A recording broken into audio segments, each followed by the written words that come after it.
All right, welcome back to 52 Licks, another 52 Licks for 2020. We're moving on to this second installment of our series on Elvin Jones. We're going to do 4 lessons on Elvin, breaking down different comps that he does on John Coltrane's Resolution. Let's break into lick number 2. This is about, I think, like 3-ish minutes into the tune. So let's dive into that lick now. It's another 3-bar lick, although this time the phrase resolves at the end of the 3 bars. And really it's kind of a 2-bar lick, and he puts one little measure thing in front of it. The one measure he puts in front of it is basically exactly like the last 2 beats of the one we just did. So measure 1 is just that offset triplet in our left hand.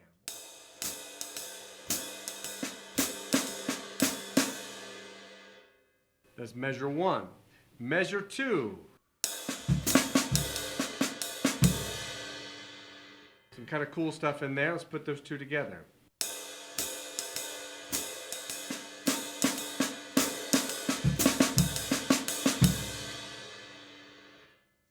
Last measure, the 3rd measure, continues those last 2 beats of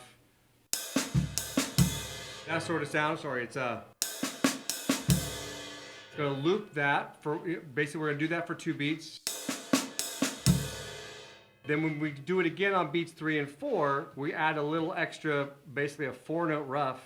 We squeeze a 4-note rough there in the end. So whole measure.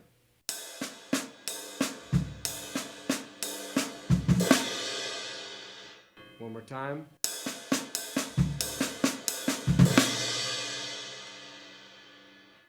Those are the 3 measures. Now let's talk about what all is happening in there. So some of the stuff we covered last time, we're going to kind of speed through it. That little 1, 2, and accent pattern often is 1, right? And it's quieter than we think. It's usually kind of an undercurrent. It's kind of in the background. That's all measure 1 is. Measure 2 deals with kind of a cool thing. So in the first 2 beats, if I strip away all the other stuff, we get 1, 2, 3, 4, and 2 and. And remember from our last video, if you want and 2 and, it's one more time. 1, 2, 3, 4.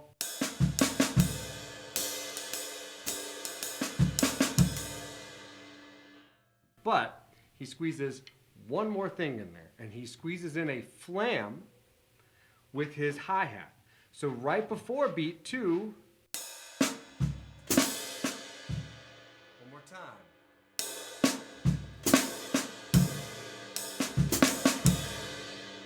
It's subtle, but what it does is it fattens up beat 2.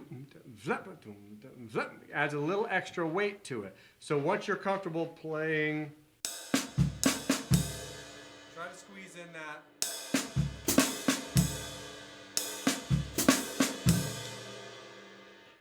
Then, beats 3 and 4 is the idea of 3 and 4. It's like 1, 2,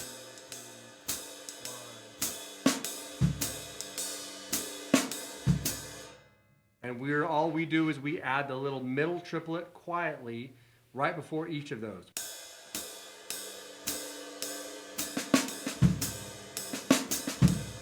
Like that. Bar 3 is the same effect in the first 2. It's the exact same thing. Really what it is on beats 3, 4, 1, 2, 3, 4, the last 6 beats are really just this.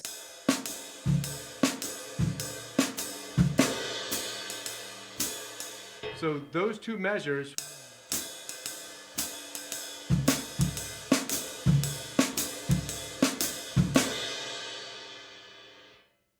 and remember from last lesson how we fill that in.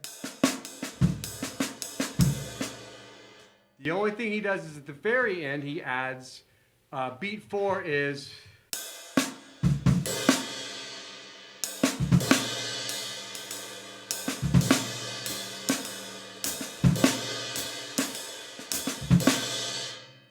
again, it's really just triplet, but on the last let we turn that basically into a 4-note rough, which is bass, bass, crash, snare.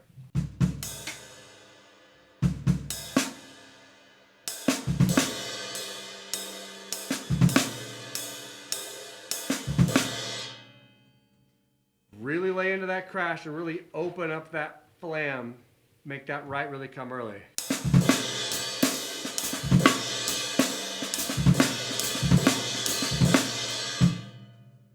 So those are a couple of little things he squeezes in to help fatten up this. But before we get to that, if we strip all that away, what we get are some common swinging rhythms using a couple little triplet devices we talked about last time. And then now he's starting to ornament more. He added a flam and he added a ruff to help kind of fatten it up. But again, those are extra things that he's kind of adding on top of something that's really foundational, just really swinging rhythms. Shockingly, that's how he can play all that stuff and still make it swing, still feel like it just really swings to the listener.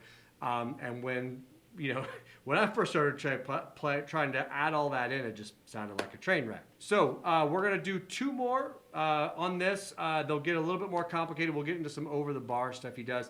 Hopefully these last two lessons connect in terms of how to use that material in your playing kind of pretty quickly if you can break it down in those little elements, those little cells. Okay, see you on the next one. Good luck.